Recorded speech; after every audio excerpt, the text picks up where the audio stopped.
BJP प्रदेश कार्यालय में शहीद बिपिन रावत को श्रद्धांजलि दी गई। बीजेपी के प्रदेश अध्यक्ष सहित तमाम बीजेपी के पदाधिकारियों ने श्रद्धांजलि दी। इस दौरान बीजेपी प्रदेश अध्यक्ष वीडी शर्मा ने कहा, ये देश के लिए बड़ी क्षति है। सेना ने बिपिन रावत की अगुवाई में पाकिस्तान और चीन को जवाब देने का बहुत अच्छा काम किया था। वहीं पंचायत चुनाव को लेकर भी ये बोले कि कांग्रेस पार्टी कोई भी चुनाव कराना नहीं चाहती है। पंचायत चुनाव होने से प्रदेश के साथ ही बीजेपी पार्टी के कार्यकर्ताओं को बड़ी जीत मिलेगी।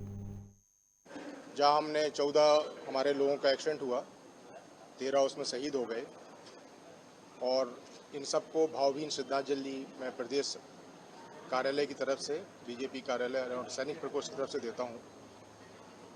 मेरा अच्छा लक था कि मेरे जनरल साहब के साथ कुछ काम करने का मौका मिला और उनकी ससुराल पक्ष जो कि मध्य प्रदेश में ही है उससे भी जुड़ाव था। साथ ही साथ अपने 2 और सैनिक जो मध्य प्रदेश के उसमें शहीद हुए हैं, एक शहीद हुआ, एक घायल है, वो भी मध्य प्रदेश को बिलोंग करते हैं। तो देखा जाए तो 3 शहादत जो हुई हैं या 2 शहादत और एक कैजुअल्टी जो हुई है वो मध्य प्रदेश से है और हम सबको उसका दुख है। लेकिन फौज का एक सोच हो रहता है कि जब हो गया, इंसिडेंट हो गया, उसके आगे क्या। तो अभी सिट डाउन करने का टाइम नहीं है, देश नया सीडीएस ढूंढ रहा है।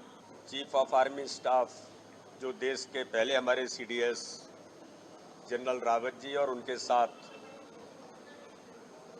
हमारे जो सभी सैनिक जो शहीद हुए हैं, उन सबको आज भारतीय जनता पार्टी मध्य प्रदेश ने, हमारे सैनिक प्रकोष्ठ ने श्रद्धा के सुमन अर्पित किए हैं। ये देश को एक अपूरणीय क्षति है। एक ऐसा व्यक्तित्व, जनरल रावत जी के बारे में ये कहा जाता है कि इस देश के अंदर आर्मी का आधुनिकीकरण और देश के प्रधानमंत्री माननीय नरेंद्र मोदी जी ने आर्मी को जो अधिकार संपन्न बनाया, सेना को जो अधिकार दिए और माननीय प्रधानमंत्री ने कहा कि अब इस देश की सेना को दिल्ली की तरफ देखने की जरूरत नहीं है, उनको अपना निर्णय करने का अधिकार होगा। और उसी का परिणाम था कि जनरल रावत जी के नेतृत्व में इस देश के अंदर आर्मी ने, चाहे सेना के हमारे सीमाओं के किसी भी क्षेत्र पर, चाहे पाकिस्तान या चीन या और भी जो इस देश के अंदर हमारे लिए प्रश्न थे, उन सब पर बखूबी अधिकार संपन्नता के साथ जवाब देने का काम उनके नेतृत्व में इस देश की सेना ने किया। और हमें गर्व है जनरल रावत पर और हमारी देश की सेना पर कि उनके नेतृत्व में प्रधानमंत्री मोदी जी के साथ इतने वर्षों तक किसी प्रकार की जो घटनाएं देश के अंदर होती रहती थी, उन सारी घटनाओं पर विराम लगा।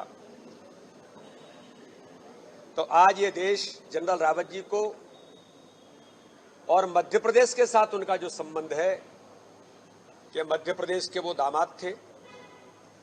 एक हमारा नौजवान साथी अपने सीहोर जिले का, उनकी भी शहादत हुई है। तो मध्य प्रदेश, पूरा मध्य प्रदेश इस शोक की लहर में डूबा हुआ है। जनरल रावत जी को, सभी हमारे उन शहीद सैनिकों को भारतीय जनता पार्टी मध्य प्रदेश श्रद्धा के सुमन अर्पित करता है और साथ में मैं भगवान से प्रार्थना करता हूं कि वो उनको अपने श्री चरणों में स्थान दे और उनके जो परिवारजन हैं, जिनके ऊपर इतना बड़ा आघात उनके ऊपर हुआ है, पूरे देश के ऊपर हुआ है, तो पूरे देश के उन सब लोगों को संबल देने का काम भगवान करे।